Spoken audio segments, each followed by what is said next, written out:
আবার আজকের ভিডিওতে থাকছে কচু কাটতে গিয়ে যদি হাত চুলকায় কি করণীয়, আর বড় মাছ কিভাবে সবচাইতে সহজ টেকনিকে পরিষ্কার করা যায়, এছাড়াও বিভিন্ন রকমের টিপস। আসসালামু আলাইকুম সবাইকে, আলহামদুলিল্লাহ আমরা ভালো আছি, আশা করি আপনারাও ভালো আছেন। যে যেখান থেকে দেখছেন সম্পূর্ণ ভিডিওটি দেখার জন্য আমন্ত্রণ রইল। আর ভিডিও দেখতে দেখতে যারা একদমই ভুলে যান একটু ফলো সাবস্ক্রাইব করতে, তাদের উদ্দেশ্যে আমার অনুরোধ হলো প্লিজ একটু ফলো সাবস্ক্রাইব একটু লাইক কমেন্টস করলে আপনাদের দ্বারা কিন্তু আমার স্বপ্নটা পূরণ হতে পারে।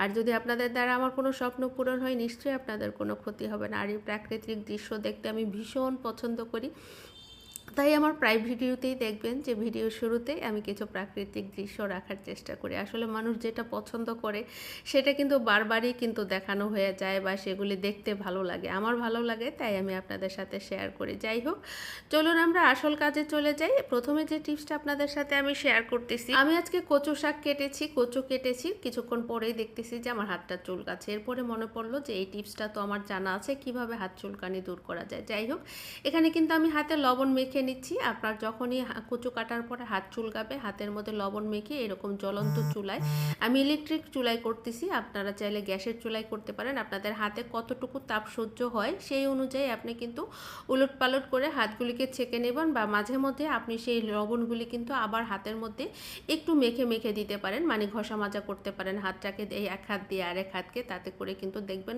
অনেক আরাম পাবেন। এরকম কয়েক সেকেন্ড করলেই দেখবেন আস্তে আস্তে কিন্তু আপনার হাতের চুলকানিটা কমে আসবে, হাতে যে যন্ত্রণাটা হচ্ছিল সেই যন্ত্রণাটা কিন্তু কমে আসবে। আমার এই টিপসটি যদি ভালো লাগে অবশ্যই একবার ট্রাই করে দেখবেন, একদম 100% কার্যকরী এই টিপসটা। এরপরে যে টিপসটা শেয়ার করতেছি, আমাদের ঘরে অনেক সময় আস্ত বড় মাছ আসে, সেই ক্ষেত্রে যদি আপনি আমার এই টেকনিকটা ফলো করেন, মাছ কাটার পরে কিন্তু আর আপনার মাছ ধোয়ার তেমন একটা কষ্ট থাকবে না। আপনি মাছের গায়ে লবণ মেখে আমরা যে একটা মাজনি রাখি ঘরে সবসময় হাঁড়ি পাতিল মাজার জন্য, সেই মাজনিটা দিয়ে যদি এইভাবে মেজে নেন, তাতে করে কিন্তু মাছের গায়ে যত পিচ্ছিল ভাব থাকবে বা ময়লা থাকবে বা গন্ধ থাকবে সব কিছুই কিন্তু চলে যাবে। আপনি আস্ত মাছটাকে লবণ দিয়ে এইভাবে যদি আপনি মাজেন, দেখবেন কাজটাও কিন্তু অনেক বেশি সহজ হবে। কারণ মাছ কাটার পরে যখন আপনি এটাকে ওয়াশ করতে যাবেন, মানে লবণ দিয়ে আমরা যে কেচে নিই, ওটা কিন্তু আরও বেশি কষ্ট। দেখেন আমি এক পাশ পরিষ্কার করেছি, কতটা পরিষ্কার হয়েছে। এইভাবে কিন্তু আপনি পাঙ্গাস মাছ, রুই মাছ, বোয়াল মাছ, যে কোনো মাছ ট্রাই করতে পারেন। আর এখানে যে রেমেডিটা দেখাচ্ছি, এখানে আমি 1.5 কাপ পরিমাণ পানি নিয়েছি, কিছুটা আদা কুচি দিয়েছি, তার মধ্যে দিয়ে দিব অল্প একটু হলুদ। যদিও আমার এখানে একটু হলুদ বেশি পড়ে গিয়েছিল, আপনারা কিন্তু আরও একটু অল্প দিবেন, কারণ হলুদটা বেশি হলে কিন্তু খেতে কষ্ট হবে। এরপরে কয়েক টুকরা লং দিয়ে দিলাম, জাস্ট 8-10 পিস হবে। এটাকে 5 মিনিটের মতো ফুটাবো। ফোটানোর পরে আমি কিন্তু একটু ছেঁকে নিব।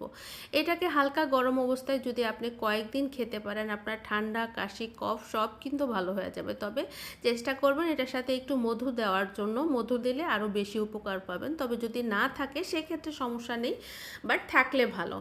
তবে আপনার ভিতরে যদি কফও জমে থাকে, আপনি যদি নিয়মিত এই রেমেডি খেয়ে থাকেন, তাহলে ঠান্ডা, কাশি, কফ সব কিছুতেই উপকার পাবেন। আর এখানে দিয়ে দিলাম কিছুটা কালো জিরা, কফি, আর এর মধ্যে দিয়ে দিব আমি কিছুটা হলুদ। এগুলিকে ব্লেন্ডারে দিয়ে আপনি ব্লেন্ড করে নিন। এরপরে কিন্তু আপনি এটার সাথে সরিষার তেল মিক্সড করে আপনার যদি মাথায় লাগান, বেশ কয়েকদিন লাগানোর পরেই কিন্তু আপনি ফলাফলটা দেখতে পাবেন। আপনার কিন্তু চুলগুলি আস্তে আস্তে কালো হতে থাকবে। ন্যাচারালি যদি আপনি চুল কালো করতে চান, আপনি কিন্তু এই রেমেডিটা অবশ্যই ট্রাই করবেন।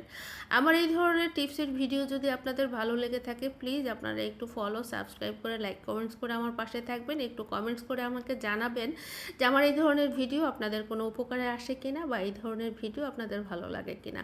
এতক্ষণ আমার সাথে থাকার জন্য ধন্যবাদ। ভালো থাকবেন, সুস্থ থাকবেন, আল্লাহ হাফেজ।